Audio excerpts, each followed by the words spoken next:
오늘은 하나님 감사합니다. 하나님 감사합니다라는 제목으로 말씀을 전하겠습니다. 오늘은 2023년 마지막 수요 예배입니다. 한 해를 마무리하는 이 시점에 성도님들과 어떤 말씀을 나누면 좋을까 고민하였습니다. 1년을 돌아보며 또 다가오는 새해를 우리가 하나님께 감사하는 마음으로 준비하면 좋겠다고 생각해서 오늘은 감사라는 주제를 가지고 함께 말씀을 나누기 원합니다. 데살로니가전서 5장 16절 이하 말씀에 항상 기뻐하라, 쉬지 말고 기도하라, 범사에 감사하라, 우리에게 그렇게 권면합니다. 이것이 그리스도 예수 안에서 너희를 향하신 하나님의 뜻이라고 말씀합니다. 즉 우리가 주님 안에서 기뻐하고 기도하는 삶, 그리고 기쁠 때나 슬플 때나 하나님께 감사하는 삶이야말로 그리스도인의 마땅한 본분이라는 것입니다. 송경민 목사님께서 작사 작곡하신 CCM 찬양 중에 내가 매일 해야 하는 말이라는 곡이 있습니다. 그 곡의 가사가 참 은혜가 되어 잠시 소개해 드릴까 합니다. 내가 매일 해야 하는 말, 주님 감사합니다. 이 고백할 때의 모든 불평 다 사라지네. 내가 매일 해야 하는 말, 주님 사랑합니다. 이 고백할 때의 모든 공허함 사라지네. 우리가 매일 해야 하는 말 무엇입니까? 주님 감사합니다. 주님 사랑합니다.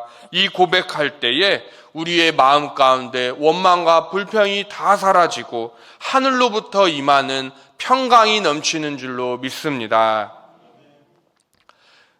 오늘 본문은 신명기 16장의 말씀으로 이스라엘의 3대 절기를 기록해 놓고 있는 본문입니다. 연말 마지막 수요 예배, 우리와 아무 상관이 없는 이 구약 이스라엘 절기 말씀을 본문으로 정한 이유가 궁금하신 성도님이 계실 줄로 압니다. 사실 이스라엘의 절기들은 모두 감사와 연관이 있습니다. 예수님께서 십자가 대속의 죽으심으로 구약의 여러 제사 제도와 절기들을 다 이루셨습니다. 그렇게 오늘날을 살아가는 우리는 당연히 지키지 않아도 괜찮습니다. 지금도 동물을 갖고 제사를 드리는 이스라엘 사람들이야말로 바보예요. 그러나 우리 원로 목사님께서 예전 추수감사 주일에 오셔서 말씀해 주셨는데요. 우리가 구약 이스라엘 절기들의 정신은 가지고 가야 된다라고 말씀해 주셨습니다. 절기들의 정신은 갖고 있어야 된다. 이스라엘의 유월절은 그들이 애굽에서 나올 때에 어린 양의 피로 구원받은 것을 감사하는 절기였습니다. 또 무교절은 어떻습니까? 바로 왕에게 쫓기듯이 나와서 미처 누룩을 넣지 못한 빵을 그들이 먹었습니다. 그럼에도 불구하고 여호와께 감사드리는 절기가 무교절이었습니다. 이처럼 이스라엘의 모든 절기는 감사와 연관이 있습니다.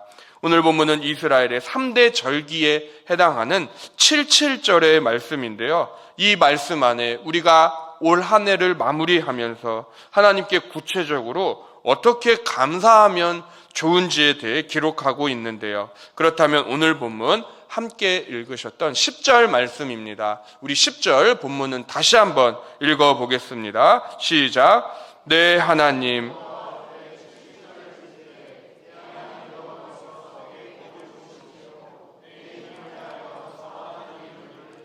아멘.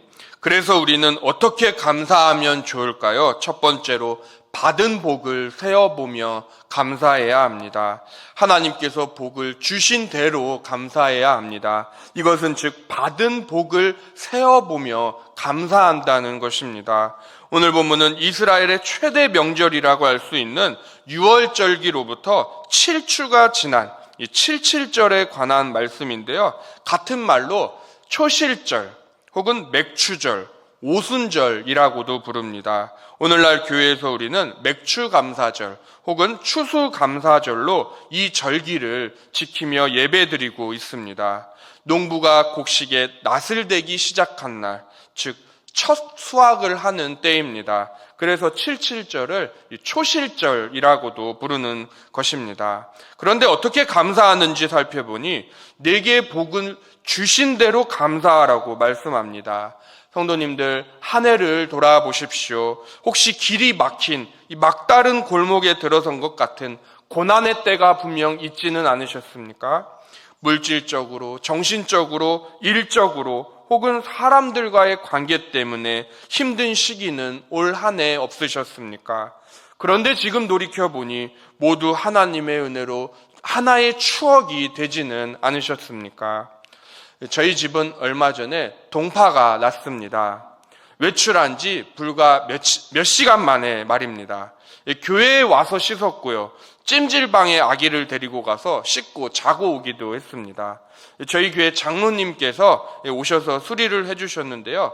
근데 어떤 이유에서인지 수도 라인이 얼어서 냉수가 안 나오고 온수만 나옵니다. 그래도 얼마나 감사한지요. 냉수만 나오면 물을 데워서 써야 되잖아요. 근데 온수가 나오니까 그것도 감사하더라고요. 그 전까지는 서로 물 좀 쫄쫄 틀어. 여보도 안 틀었잖아. 야, 너보단 내가 잘 튼다. 이렇게 서로 물 쫄쫄 틀고 안 틀고를 놓고 싸웠는데요. 어느새 저희 부부가 선교사님들의 사역을 생각하니까 감사가 터져 나왔습니다. 그래도 감사하다. 씻을 수 있음에 감사하고 물이 이렇게 풍족하고 물을 마실 수 있음에도 감사하다. 사실 우리가 겪고 있는 현재 어려움들은 우리보다 더 힘든 상황에 계신 분들에 비하면 아무것도 아닙니다. 혹시 고난의 터널을 지나고 계신 분이 계십니까? 나보다 더 힘든 이가 분명 있습니다. 그러므로 우리는 감사해야 합니다. 어떻게 감사해야 할까요? 우리가 가진 것으로 하나님께 감사하시면 됩니다. 이미 받은 것으로 감사하시면 됩니다. 그래서 본문이 알려주는 하나님께 감사하는 법, 두 번째 방법은 예물을 드림으로 감사하는 것입니다. 오늘 본문 10절 말씀 우리 다시 한번 읽어보시겠습니다. 내 하나님 여호와 앞에 77절을 지키되 내 하나님 여호와께서 내게 복을 주신 대로 내 힘을 헤아려 자원하는 예물을 드리고 아멘. 하나님께 받은 복에 감사하시는 길은 하나님께 그대로 드리면 되는 것입니다. 세상 법칙도 기브 앤 테이크라고 하지 않습니까? 받은 것이 있으면 주는 것은 당연합니다. 무엇보다 하나님께서는 우리에게 먼저 주셨습니다. 얼마 전 성탄절이었는데요. 하나뿐인 독생자 예수 그리스도를 우리에게 보내주시지 않았습니까? 혹시 한 해를 돌아보시며 이전 장막보다 더 좋은 장막으로 이사하셨다면 그것도 감사 제목이고요. 우리 집 차가 조그만 소형차였는데 큰 차 SUV로 바꿔주셨다면 그것 또한 감사 제목입니다. 또 우리 성도님들의 자녀들 대학에 입학하고 직장에 취직했다면 그것 또한 감사 제목입니다. 그러나 성경은 억지로 예물을 드리라고 말씀하지 않습니다. 내 힘을 헤아려 자원하는 예물을 드리며 라고 말씀합니다. 헌금은 우리 능력 밖에 있는 것을 드리는 것이 아니라 우리 힘이 닿는 대로 자원하는 마음으로 드리면 됩니다. 교회에 다니고 새로 신앙을 갖기 두려워하시는 분들이 주로 하시는 말씀은 사실 몇 가지 안 됩니다. 교회 나가면 술 못 마시잖아요. 담배 끊어야 되잖아요. 헌금해야 되잖아요. 헌금을 해야 되니까 그게 싫다는 것입니다. 헌금을 강요하는 것 같아서 교회가 부담스럽다라는 거예요. 하지만 성경은 인색함으로나 억지로 헌금하는 자의 예물은 하나님이 기뻐하지 않으신다고 분명하게 말씀합니다. 하나님께서는 헌금에 대해서 모세를 통해 이렇게 말씀하시는데요. 우리 신명기 16장 16절의 말씀을 한 목소리로 읽어보시겠습니다. 너희 가운데 모든 남자는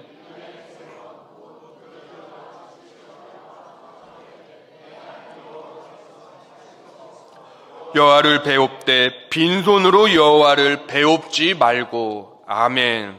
빈손으로 여호와를 배웁지 말고. 구약 이스라엘 백성들도 하나님 앞에 나올 때에는 빈손으로 오지 않았습니다. 자신의 죄로 인해 그 죄를 사함받기 위해서라도 동물을 끌고 왔습니다. 우리는 예수님 덕분에 오늘도 수요예배 나오시면서 동물 가져오신 분은 아무도 없습니다. 형편이 어렵다고 해서 비둘기 가져오신 분도 안 계십니다. 우리 주님께서 모든 재물보다 더 나은 재물이 되어 주셨기 때문입니다. 단지 감사 제목이 있으시면 하나님께 마음이 감동되시는 대로 빈손이 아니라 말과 혀뿐만이 아니라 하나님과의 관계에 있어서도 행함과 진실함으로 하나님께 예물을 드리시면 됩니다. 사도 바울도 헌금에 대해 고린도 교회 성도들에게 이렇게 전한 바가 있는데요. 고린도 후서 9장 6절 7절의 말씀을 제가 읽어드리겠습니다. 이것이 곧 적게 심는 자는 적게 거두고 많이 심는 자는 많이 거둔다 하는 말이로다. 각각 그 마음에 정한 대로 할 것이요 인색함으로나 억지로 하지 말지니 하나님은 즐겨내는 자를 사랑하시느니라. 아멘. 한국교회 강단에서 사라지고 있는 설교가 두 가지 있다고 합니다. 각각 공예배 권면설교와 헌금 권면설교라고 합니다. 초기 한국교회 부흥사 목사님들은 이 두 가지를 강조하셨습니다. 요즘 부흥사 목사님들에 대한 인식이 안 좋습니다만은 부흥사 목사님들은 11조 하셔야 됩니다. 하나님의 것입니다. 도둑질 하시면 안 됩니다. 주일 성수하세요. 여러분 새벽 예배, 수요 예배, 금요철야 나오셔야 돼요. 기도는 담임 목사님의 목회를 돕는 지름길이고 교회 부흥의 원동력입니다. 라고 얼굴이 벌개지시면서 열정적으로 전하신 주의 종들이십니다. 그러나 오늘날 한국교회는 민주정치 제도이다 보니 사역자가 강단에서 성도님들에게 헌금설교, 공예배 권면설교를 하면은 소위 찍히는 것이 사실입니다. 이제 부임한 전도사가? 이제 온 부목사가? 민주주의를 너무 강조한 나머지 한국교회가 신본주의에서 인본주의가 되어버리는 않았는지, 저 역시도 가끔 성도님들 앞에 서서 설교할 적에 혹시 하나님보다 사람을 더 두려워하며 전할 때는 없는가 하는 두려움이 제 안에 있습니다. 성도님들, 하나님 앞에서는 심은 대로 거두게 되어 있습니다. 마음에 정하신 대로 인색함으로 하시면 안 됩니다. 하나님께서는 기쁜 마음으로, 자원하는 마음으로 즐겁게 드리는 자를 사랑하시는 줄로 믿습니다. 이것이 성경에서 말씀하는 헌금 생활입니다.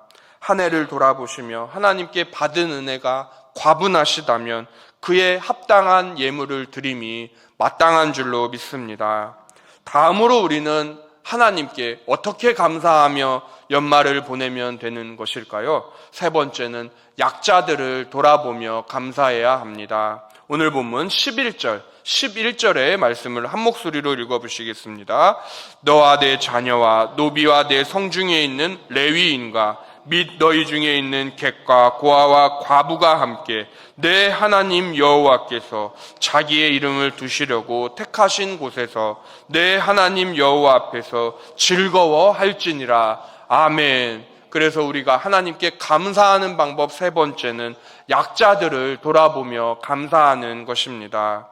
모세를 통해 주신 절기들, 오늘 본문 77절기뿐만 아니라 오늘 본문 뒤에 있는 초막절도 역시 사회적으로 또 신분적으로 약자들과 함께 먹고 마시고 즐거워하라고 말씀하고 있습니다. 성중에 있는 노예들과 레위인과 그리고 너희 가운데 있는 객과 고아와 과부들과 함께 내 하나님 여호와 앞에서 즐거워하라고 말씀합니다. 구약 11조 제도에는 그래서 매 3년 끝 11조 제도라는 것이 있었습니다. 이것은 같은 말로 구제용 11조라고도 불렀습니다. 그것은 온전히 가난한 자들을 위해서만 사용되었습니다. 지난주일 성탄주일이었는데요. 오후 예배는 은퇴식과 함께 우리 주일학교 학생들의 성탄 발표가 있었습니다. 그때 처음 보는 얼굴 성도님들도 많이 계셨는데요. 바로 학생들의 부모님들이었습니다. 신앙이 없으신 아버님이 우리 아들, 딸이 발표한다고 하니까 본당까지 들어오셔서 그 성탄 발표를 같이 보신 것이지요. 이렇게 우리만의 축제가 아니라 전도의 장으로서 교회 행사를 진행하는 것, 이것이야말로 하나님이 기뻐하시는 천국 잔치가 아니겠습니까? 우리가 만일 못 들어오십니다. 성탄 발표에는 세례교인만 입장 가능하십니다. 정식 교인이 아닌 분들은 본당에 못 들어오십니다. 라고 하면 어떻게 되겠습니까? 그때 우리의 모험은 예수 공동체가 아니라 사탄 공동체, 바리새 공동체가 되는 것입니다. 그러므로 교회는 주변 이웃들과 함께 기뻐하고 즐거워해야 합니다. 특히 연말에는 우리가 어려운 가정들을 돌아보아야 합니다. 최근 실제 있었던 일인데요. 제가 사역하고 있는 사랑부 학생 가정 중에 집안 형편이 조금 어려운 가정이 있었습니다. 지하에 살고 있는데 집이 오래되었어요. 보일러도 고장이 났고요. 이번 주는 날씨가 좀 풀렸는데 지난주까지 날씨가 매섭지 않았습니까? 그런데 집주인분이 보일러를 제때 수리를 안 해주고 계속 미루셨다는 거예요. 그리고 따뜻한 방에는 아이들 자기 하시고 그 학부모 어머니 본인은 차가운 바닥에서 주무셨다는 것입니다. 추운 바닥에서 주무시면 자칫 입이 돌아가실 수 있는데, 그래서 우리 사랑부 선생님 중 한 분이 전기장판을 저녁에 전달을 해드리고 집주인분과 다시 연락을 잘 해서 보일러 수리 요청하실 것을 권면해 드렸습니다. 다행히 지금 새 것으로 보일러를 교체해서 난방도 잘 되고 편안하게 지내고 계시는데요. 제가 이러한 상황을 사랑부 부장님과 선생님들 단톡방에 공유를 했을 적에 얼마나 관심을 가져주시고 한마음이 되었는지, 저희 담임 목사님께서도 내일처럼 계속 물어봐 주시고, 또 사무권사님도 전기장판 하나 챙겨놨으니까 가서 전달해드려요 라고 해주시고 너무 감사했습니다. 사랑부 고역자로서 저는 사랑부가 사랑이 많아서 사랑부인 줄 알았는데, 사역을 시작하고 돌이켜보니 성도님들의 관심과 사랑을 과분할 정도로 받고 있어서 사랑부가 아닌가 생각을 하였습니다. 장애를 가진 우리 사랑부 가정들을 위해 중보 기도해 주시는 성도님들도 많으시고요. 또 물질로 후원해 주시고 매주일 우리 장애 친구들 간식을 책임지시고 후원해 주시는 집사님 부부도 계십니다. 한 분 한 분 이 자리에서 성함을 언급드리고 싶지만 모든 것 다 아시는 하나님이 갚아주실 줄로 믿고 사랑부 담당 교역자로서 대표로 감사 인사를 드립니다. 계속해서 우리는 또 무엇을 감사하면 되는 것일까요? 마지막 네 번째로 과거를 기억하며 감사해야 합니다. 오늘 본문 마지막 12절을 함께 읽어보시겠습니다. 너는 애굽에서 종되었던 것을 기억하고 이 규례를 지켜 행할지니라. 아멘. 신명기는 모세 오경의 마지막 권이면서 동시에 모세의 설교라고도 부릅니다. 세 편의 모세의 설교로 구성이 되어 있는데요. 각각 과거, 현재, 미래적 성격을 띠고 있습니다. 신명기 16장은 모세의 두 번째 설교로서 현재적 성격을 지니고 있습니다. 현재 우리 이스라엘은 어떻게 살아야 하는가? 요단에 들어가기 전 광야의 삶을 어떻게 해야 하는가? 이 질문에 모세는 광야를 지나는 법, 그것은 애굽에서 너희가 종되었던 것을 기억하는 것이라고 대답해 줍니다. 이스라엘이 애굽의 속국이 되어 노예 생활을 하였다면 우리들도 하나님을 믿기 전에는 본래 본질상 진노의 자녀요 죄와 사탄의 노예들이었습니다. 이것에 우리는 감사해야 합니다. 구약지에서 시편은 감사로 물들어 있습니다.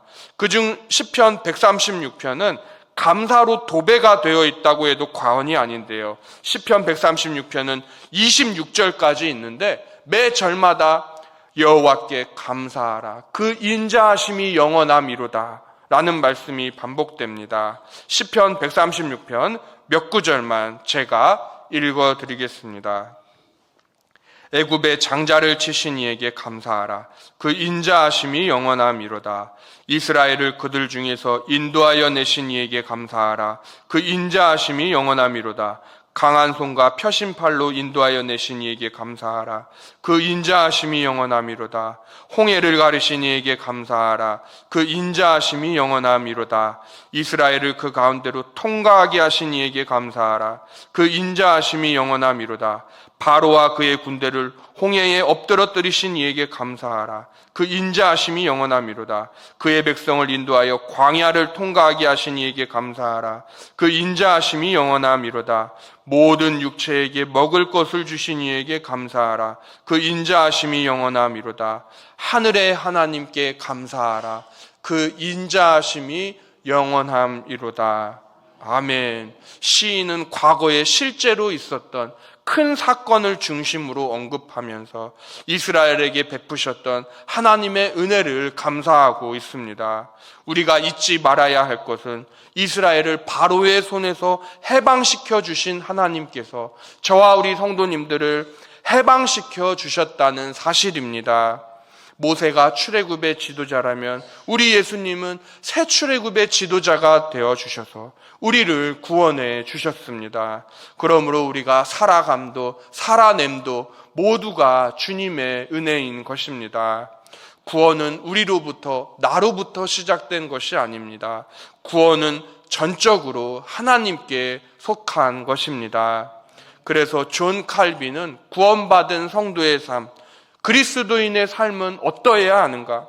어떻게 우리는 살아가야 하는가라는 질문에 기독교 대작으로 불리우는 자신의 저서 기독교 강요에서 이런 말을 남겼는데요. 존 칼빈의 말을 끝으로 인용하면서 설교를 마치고자 합니다.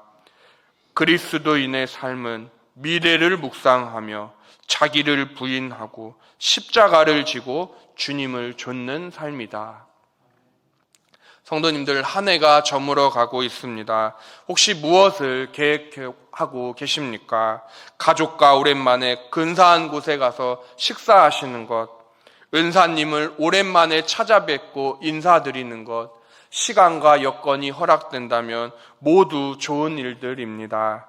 그러나 한 해를 돌아보며 우리가 정말 해야 되는 일은 하나님께 감사하는 일인 줄로 믿으시기 바랍니다. 오늘 우리는 본문을 통해 하나님께 감사하는 법 4가지를 함께 살펴보았습니다. 첫 번째로 받은 복을 세어보며 감사하십시오. 두 번째는 예물을 드림으로 감사하십시오. 세 번째는 주위에 어려운 이웃들이 있다면 그들을 돌아보며 감사하십시오. 마지막으로 종되었던 사탄의 노예였던 과거를 기억하시며 감사하십시오. 그리하여 남은 올해 2023년 또 다가오는 새해 2024년에는 우리 하나님 주시는 감사 제목이 더욱 넘치시는 수원아산교회 모든 성도님들의 각 가정이 되시기를 주님의 이름으로 축원합니다.